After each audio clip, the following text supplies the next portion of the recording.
Durante décadas, la Unión Soviética ha sido el gran monstruo que amenazaba la humanidad, la libertad y la democracia. ¿Sabes cuál? La Unión Soviética. La Unión Soviética. ¡Qué La miedo! Unión Soviética. Actualmente, la prueba palpable del fracaso del socialismo. Vuestro modelo crea pobreza.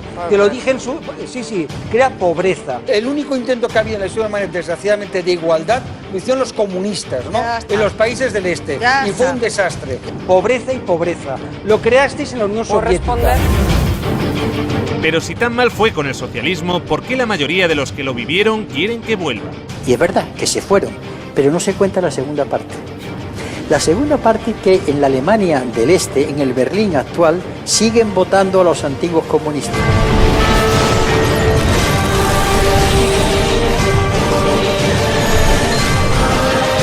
A continuación, vamos a ver lo que no nos han contado sobre la Unión Soviética.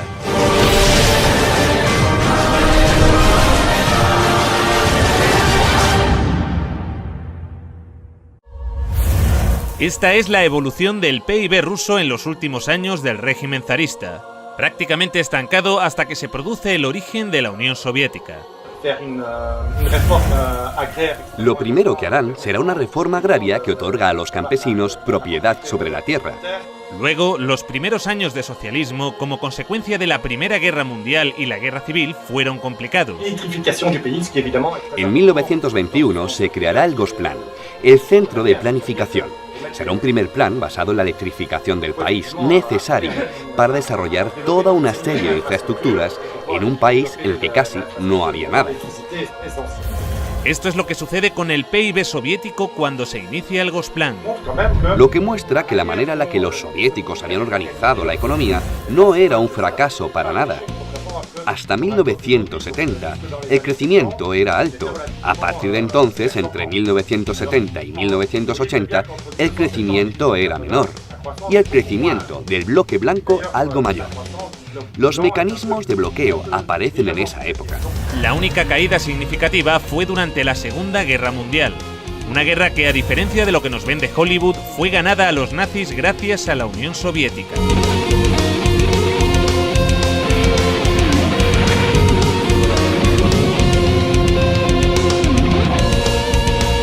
Stalingrado fue la primera gran victoria del ejército soviético. El triunfo del Volga es como un faro, el punto de inflexión de la Segunda Guerra Mundial. Solo en Stalingrado murieron más nazis que en todo el frente occidental junto. Europa y la URSS habían quedado devastadas tras la guerra. Elaboraron lo que más tarde se convertiría en el Programa de Recuperación Europea, que lograría levantar nuevamente a la Europa occidental. Europa necesitó que los Estados Unidos inyectaran cantidades ingentes de dinero para relanzar su economía. La Unión Soviética no. La URSS se desarrollaba más rápido que los países avanzados. No muchos países lograron cifras de desarrollo igual de rápidas. Algunos países de Asia del Este, tras la Segunda Guerra Mundial, lograron altos niveles de desarrollo, pero en la época era inigualable. En el año 1963, Rusia había pasado de un sistema monárquico con una economía agrícola atrasada a multiplicar por 52 su volumen industrial gracias a la economía planificada. La primera vez en la historia que un país alcanza tales cotas de desarrollo sin esclavizar o robar los recursos naturales de países subdesarrollados como hace Occidente. Y la calidad de su industria a menudo superaba a la occidental. En la antigua Alemania del Este, la economía comunista más eficiente, las normas estipulaban que las neveras y las lavadoras debían funcionar durante 25 años. Compré esta nevera en Alemania del Este en 1985. Tiene por lo menos 24 años. Nunca he tenido que cambiar la bombilla. Tiene casi 25 años. En 1981, una fábrica de Berlín Este empezó a producir una bombilla de larga duración. Los responsables de la fábrica presentaron la nueva bombilla en una feria internacional en busca de compradores occidentales. Cuando los fabricantes de Alemania del Este presentaron estas bombillas de larga vida en la Feria de Hannover de 1981, sus colegas del oeste dijeron: os quedaréis sin trabajo. Los ingenieros de Alemania del Este dijeron: no, al contrario. Conservaremos nuestros trabajos si ahorramos recursos y no malgastamos tungsteno. Los occidentales rechazaron la bombilla. En 1989 cayó el muro de Berlín. La fábrica cerró y la bombilla de larga duración dejó de producirse. El socialismo logró también mejorar de manera notable la calidad de vida de los ciudadanos. La vida de los soviéticos mejora en muchas cosas: la educación, la salud, el trabajo, pero a cambio la gente paga un precio muy alto. Desde Moscú, los dirigentes del Partido Comunista gobiernan con mano de hierro los diferentes pueblos y naciones que forman la Unión Soviética. Junto a los errores y a veces horrores, los rusos comieron por primera vez con los comunistas. Tuvieron educación con los comunistas. Tuvieron sanidad con los comunistas. La esperanza de vida subió de 40 a 70 años en 4 décadas y la mortalidad infantil se redujo en casi un 90%. Entre 1920 y 1921 hay una hambruna terrible. La guerra destruye la agricultura y además la guerra se da en los territorios más fértiles. La economía planificada también logró resolver esto, tanto que el promedio de estatura aumentó, consecuencia de las mejoras en la alimentación tras la Segunda Guerra Mundial. Esta gráfica muestra los niveles de ingesta calórica per cápita en Europa y los Estados Unidos. Aquí abajo, España. Por encima de todos, la Unión Soviética. Crearon también el primer sistema sanitario universal y gratuito del mundo. Los servicios sanitarios actuales de la URSS son el resultado de 40 años de evolución, experiencias e investigaciones.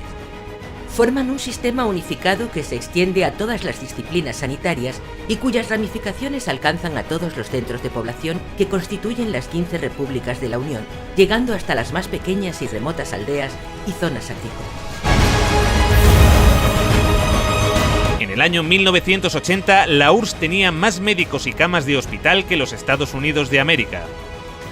También crearon el primer sistema educativo universal y gratuito en el que se incluía la universidad.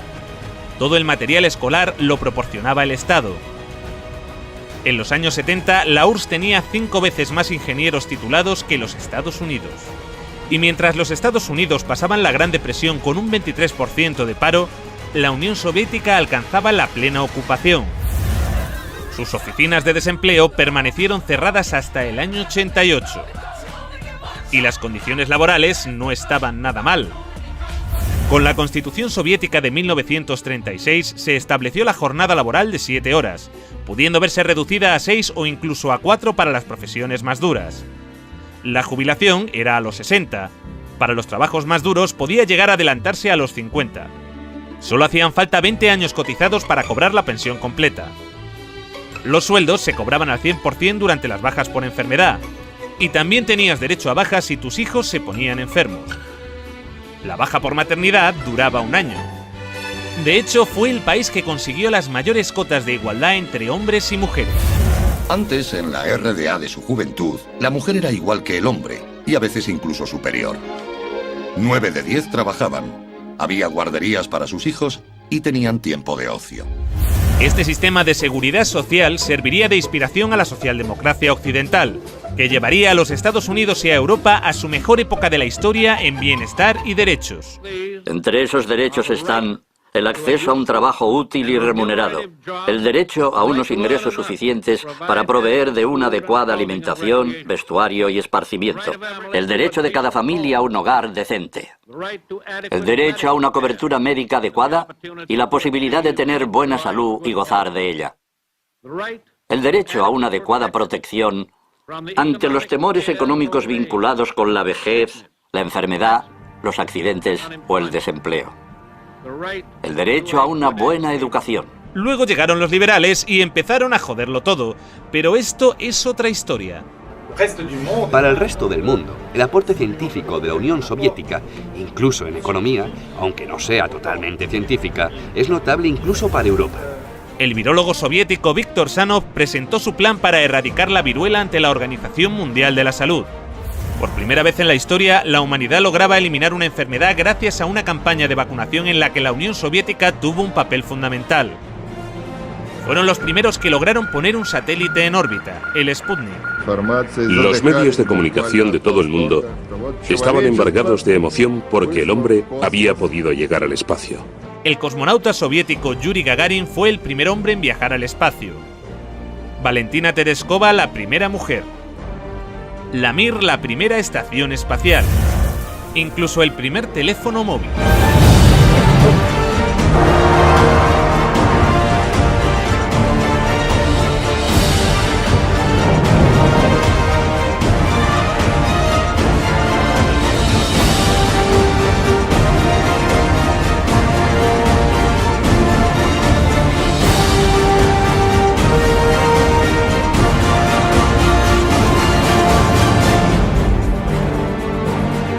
El acceso a los coches era difícil, pero el transporte público era gratuito y amplio.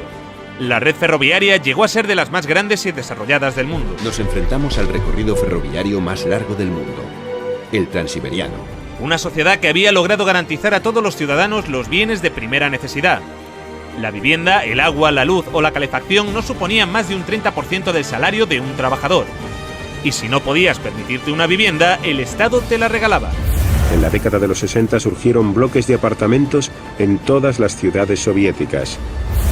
Claro que estábamos contentos. Esperábamos esos apartamentos como el que espera a que el pastel salga del horno. Estábamos hartos de vivir con otras familias. Cuando nos mudamos nos pareció un paraíso. Vivimos aquí desde entonces y está muy bien. En Occidente, el socialismo causaba un enorme rechazo, entre otras cosas porque al no emitir casi deuda externa, los acreedores del FMI perdían una gran oportunidad de beneficiarse de la riqueza soviética.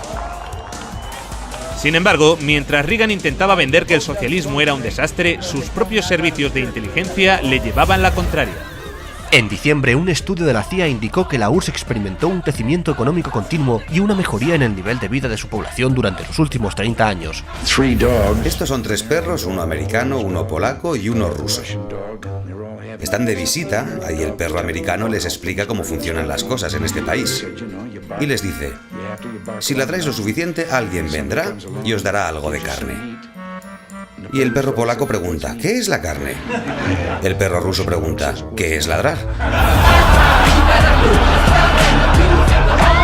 La habilidad de la economía soviética para mantener su viabilidad ante la ausencia de importaciones es mucho mayor que la de la mayoría y posiblemente todas de las economías de otros países industrializados, asegura la CIA en su informe. Pero la aventura socialista llegaría a su fin. A principios de los años 70, las reformas de Kosygin empezaban a descentralizar la economía. Esto produjo que la economía se empezara a ralentizar. 15 años más tarde, Gorbachev, para arreglarlo, decide empezar a liberalizar más el mercado. En 1985, Gorbachev llega al poder y lanza la perestroika. Como él mismo decía, su intención era un socialismo a la sueca.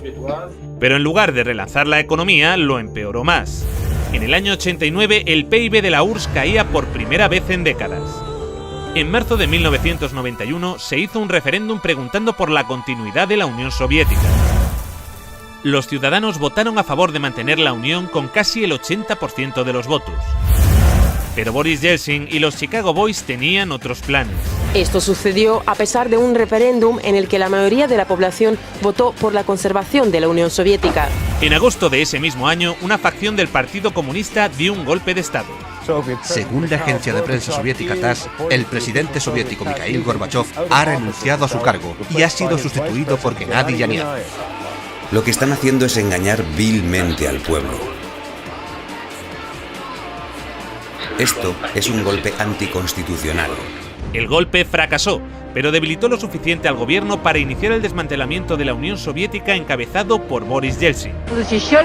Estábamos defendiendo una Rusia libre, y el símbolo de esa Rusia libre era Yeltsin. Un proceso que ya parecía irreversible desde hacía 2 años cuando se produjo la emblemática caída del muro de Berlín. Algo que hoy se recuerda como un gran logro de la humanidad.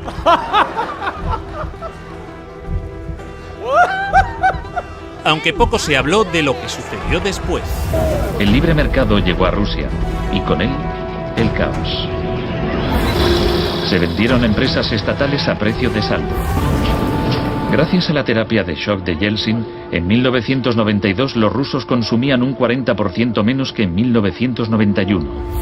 Un tercio de la población había caído en la pobreza y la gente tardaba meses en cobrar su sueldo. Con las medidas liberales llevadas a cabo por Boris Yeltsin, el PIB de Rusia experimentó una caída en picado durante los 8 años siguientes. La corrupción era generalizada y el crimen organizado se disparó. Moscú se convirtió en el nuevo salvaje oeste. Eso sí, han construido unos rascacielos de puta madre en Moscú. Se pusieron a la venta más industrias estatales, y así nació una nueva clase de empresarios multimillonarios con influencia política, los oligarcas. En 1998, el 80% de las granjas rusas estaba en quiebra y 70.000 fábricas estatales habían cerrado. Crea pobreza, pobreza y pobreza.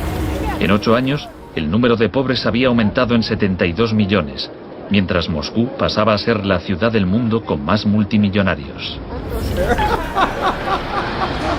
La pobreza se disparó también en los países miembros y satélites de la URSS. La antigua RDA fue una de las regiones que salió mejor paradas, pero también experimentó algunos retrocesos, especialmente en los derechos de las mujeres. Mujeres de la RFA piden que se apliquen las leyes que protegen a las mujeres en la RDA. Una época cómoda que termina con la caída del muro en noviembre de 1989. Sí que hay un Día Internacional de la Mujer, pero ya no se celebra de la misma manera. A las mujeres ya no se las homenajea como antes.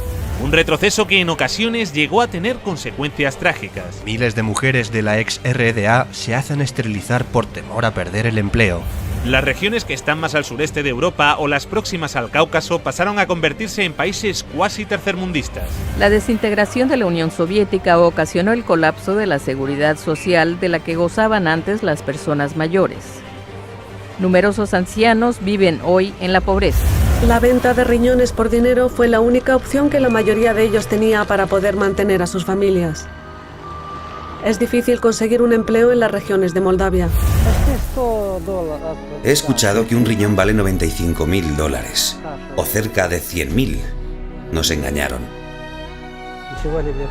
Sé que no debí viajar a Turquía, pero necesitaba el dinero. Ahora ese dinero ha arruinado mi salud.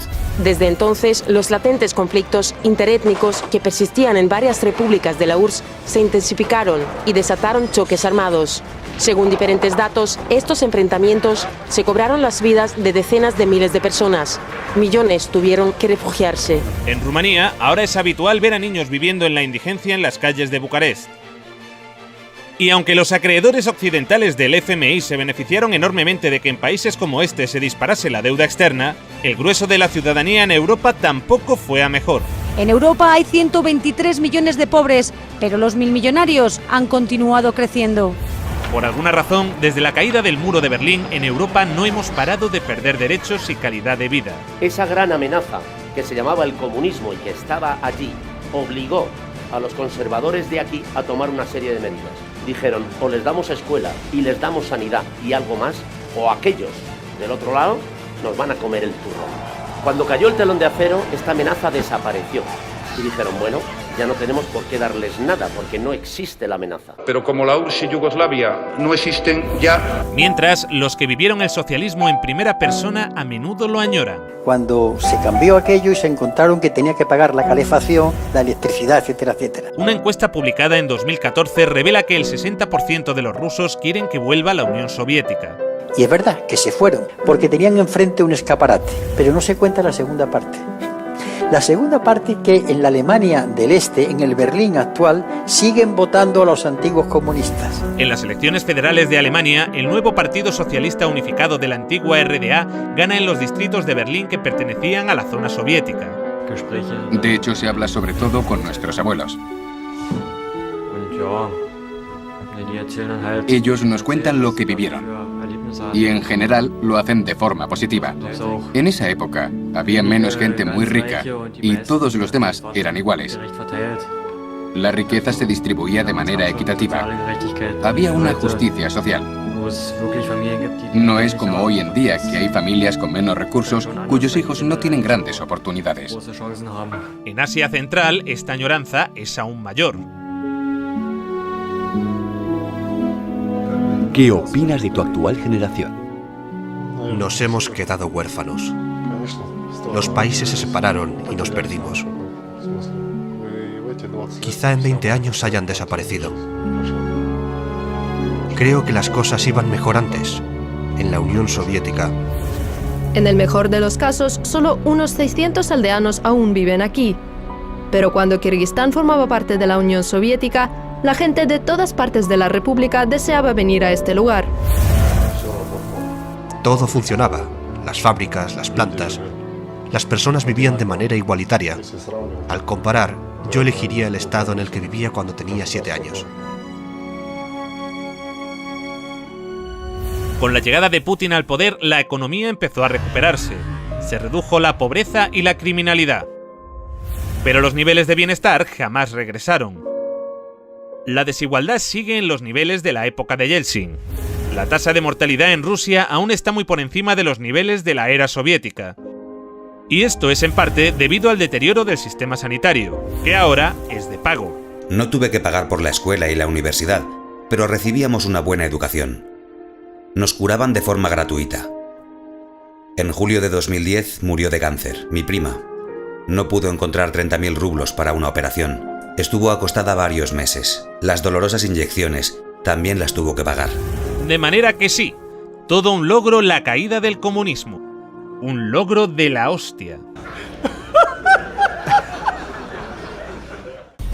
En el próximo episodio... Pablo Iglesias y Eduardo Inda revelan nuevos e inquietantes datos sobre la figura de Stalin. Sin interrumpir, Pantuflo, sin interrumpir. Vamos a dejarlo de Pantuflo. Eso es una táctica estalinista. Vamos, por favor, a mantener el respeto. Habitual Adelante, Pablo, por favor, luego Eduardo. Pido perdón por utilizar una táctica estalinista. Como todo el mundo sabe, Stalin recomendó llamar Pantuflo a los interlocutores. Y cuando estéis en Stalingrado, luchando contra las tropas nazis, recordad esto. Tenéis que llamarlos a todos Pantuflo.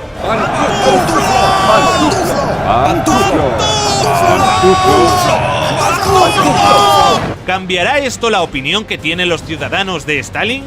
Yo creo que a Stalin más le hubiera valido invadir Ciudad Rodrigo. Ciudad Rodrigo. Ciudad Rodrigo. Ciudad Rodrigo. Ciudad Rodrigo. ¿Y qué pasa con Ciudad Rodrigo? Si me la chupas te lo digo.